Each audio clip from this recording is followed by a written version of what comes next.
there, let's work the 2 over 1 right purl cross. So the 2 over 1 means we are really just moving 2 stitches over 1, and then we're going to purl that 1 stitch. So the 2 over 1, now if I were to be doing this with a cable needle like this, I would slide the cable needle into that back stitch, hold it to the back of the work, knit these 2 stitches, and then purl the stitch off of the cable needle. But what I like to do is I like the method without a cable needle, and to do that, I just need to insert the tip of my right needle. Keep in mind, this is much easier to do if you have nice sharp needles. Those sharp points really make a difference. If you're working with bamboo needles that have really blunt tips, or even metal needles that have blunt tips, this is a lot harder. So if those are the needles you have, you may prefer to use the cable needle method.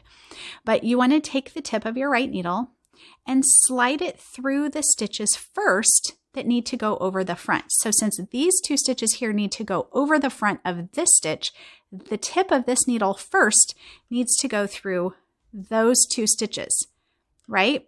But it also then needs to go through the next stitch that's going to go to the back. So as long as this tip goes through the first 2 stitches first and the 3rd stitch second, now you'll see when we do this on the other side that this is a little different. But when it's switching to the right and we're moving, crossing threads over the right of the others, we slide it through all 3 stitches. Then we're going to take that purl stitch and slide it back down onto the left needle. Now we have those 2 stitches that we're moving over the top of and to the right. And again, we're taking them and sliding them right back on. So their presentation is still on the left needle. The legs are still facing the way they were before. Might feel a little bit fiddly when you're new to this, but if you practice this a few times, it actually does start to get pretty intuitive. Once we move them around, keep in mind all you're doing is manipulating stitches. You're just moving them to where you want them so that now they're already ready where I want them for working the cable. So all I have to do is knit 2 stitches